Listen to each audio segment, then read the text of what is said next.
Assalamualaikum warahmatullahi wabarakatuh. Waalaikumsalam warahmatullahi wabarakatuh. Innal hamdalillah nahmaduhu wa nasta'inu wa nastaghfiruh wa na'udzu billahi min shururi anfusina wa min sayyiati a'malina.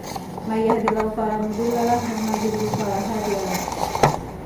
Asyhadu an la ilaha illallah wa asyhadu anna Muhammadan abduhu wa rasuluh. Amma ba'du. Yang terhormat Kepala Sekolah dan yang saya hormati Bapak Ibu guru dan karyawan sekalian, alhamdulillah segala puji bagi Allah yang Maha Pengasih lagi Maha Penyayang, yang membalas doa hamba-hambanya apabila kita berdoa dan mengingatnya. Pertama-tama marilah kita panjatkan puji dan puji syukur kita kehadirat Allah Subhanahu wa taala yang telah mempertemukan kita dalam acara pagi hari ini.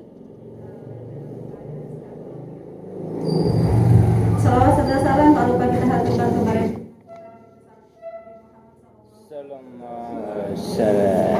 yang telah menunjukkan kita dari jalan gelap gulita menuju jalan yang terang benderang, dari zaman jahiliyah menuju zaman yang Islamiyah, dari zaman kebodohan menuju zaman yang terpelajar, yakni dinul Islam. Pada kesempatan kali ini saya tidak akan berbicara lebar. Saya di sini hanya ingin mengingatkan kepada kita semua, khususnya saya secara pribadi, yaitu tentang ikhlas.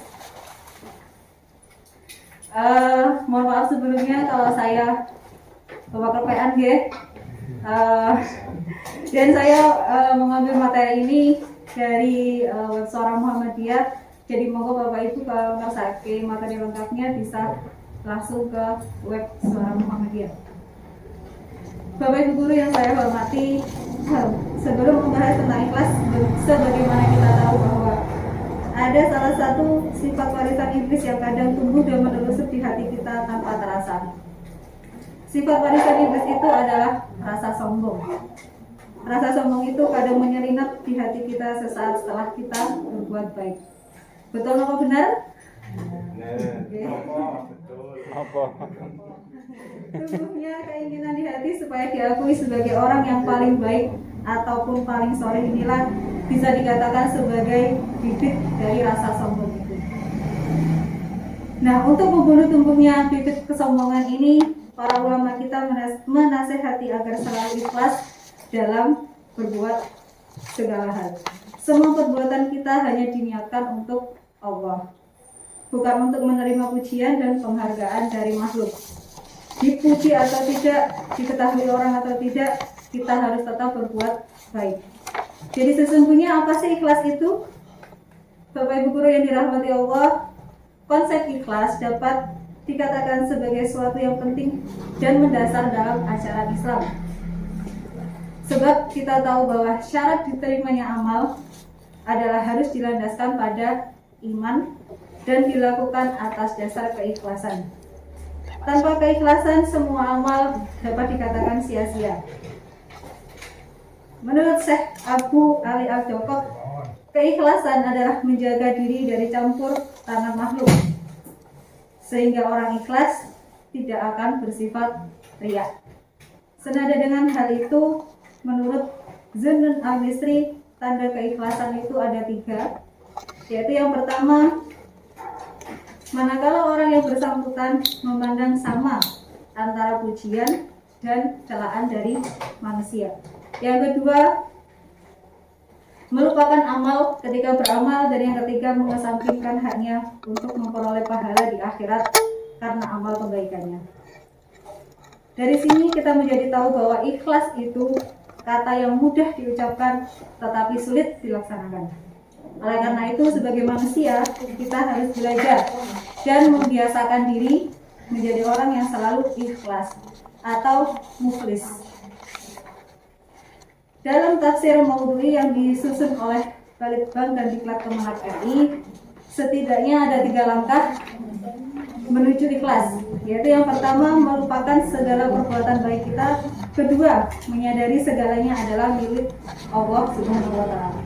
Dan yang ketiga, memperbanyak amal dengan istiqomah. Mengapa kita harus segera melupakan perbuatan baik yang telah kita lakukan? Adalah karena manusia cenderung merasa senang dan puas setelah berbuat baik. Bahkan akan bertambah senang jika perbuatan baiknya dipuji orang lain. Tentu saja kita tidak bisa mencegah orang lain untuk memuji kita. Namun yang terpenting adalah kita tidak boleh menikmati pujian tersebut. Kalau ada yang terus memuji dan berkata kepada kita tentang jasa-jasa yang telah kita lakukan, maka hal itu tidak usah kita pikirkan. Kalau hal itu kita pikirkan, maka kita akan terjebak untuk menikmati setiap sanjungan. Katakan saja, alhamdulillah, kalau orang yang memuji itu masih nekat memuji. Alihkan pembicaraan dengan bijak. Orang yang bisa segera melakukan perbuatan baiknya adalah orang yang benar-benar berbuat baik. Ia melakukan perbuatan itu hanyalah karena dorongan iman, bukan yang lainnya. Hal ini sesuai dengan surat An-Nahl, surat ke-16, ayat ke-97. Bismillahirrahmanirrahim. Man amila sholihan min dzakarin aw untha wa huwa mu'minun falanuhyiyannahu hayatan thayyibatan wa lanajziyannahum ajrahum bi ahsani ma kanu ya'malun. Yang artinya, barang siapa yang mengerjakan amal soleh, baik laki-laki maupun perempuan, dalam keadaan beriman, maka sesungguhnya akan kami berikan kepadanya kehidupan yang baik, dan sesungguhnya akan kami beri balasan kepada mereka dengan pahala yang lebih baik dari apa yang telah mereka kerjakan. Kata bahwa mukmin atau yang berarti dan dia mukmin dalam ayat ini bisa dipahami dengan kata atas dasar keimanan. Artinya, ketika motivasinya adalah Allah, maka dia sama sekali tidak akan keberatan apabila harus segera melupakan amal baik. Kita juga tidak perlu kecewa ketika tidak ada yang memuji. Bapak Ibu guru yang dirahmati Allah, pada dasarnya selalu mengingat-ingat kebaikan hanya akan melahirkan rasa kecewa di kemudian hari. Sebab orang yang telah kita bantu tidak akan selalu melakukan apa yang kita inginkan. Jika kita merasa kecewa apalagi menyesali perbuatan baik itu, maka derajat kita sudah hampir sama dengan Fir'aun yang menyebut-nyebut, mengungkit perbuatan baiknya dan menagih balasannya. Istilah Jawanya mundat-mundat, sebagaimana disebutkan Allah dalam surat Asy-Syura ayat 18-19. Bismillahirrahmanirrahim. Qala alam nurabbika fina walidan wa labithta fina min umurika sinin wa fa'alta fa'lataka allati fa'alta wa anta minal kafirin. Yang artinya, Fir'aun menjawab, bukankah kami telah mengasuhmu di antara keluarga kami waktu kamu masih kanak-kanak dan kamu tinggal bersama kami beberapa tahun dari umurmu, dan kamu telah berbuat suatu perbuatan yang telah kamu lakukan itu, dan kamu termasuk golongan orang-orang yang tidak membalas guna. Oleh karena itu, agar terhindar dari potensi mengungkit pemberian dan kebaikan yang telah kita lakukan, sebagaimana Fir'aun yang mengungkit jasa kebaikan Nabi Musa, maka kita harus segera melupakan hal itu. Kalau kita ingin menulis perbuatan baik, maka hanya boleh menuliskannya di atas pasir di tepi pantai yang akan segera pasang. Demikian Bapak Ibu yang dapat saya sampaikan. Apabila ada kurang lebihnya, saya mohon maaf.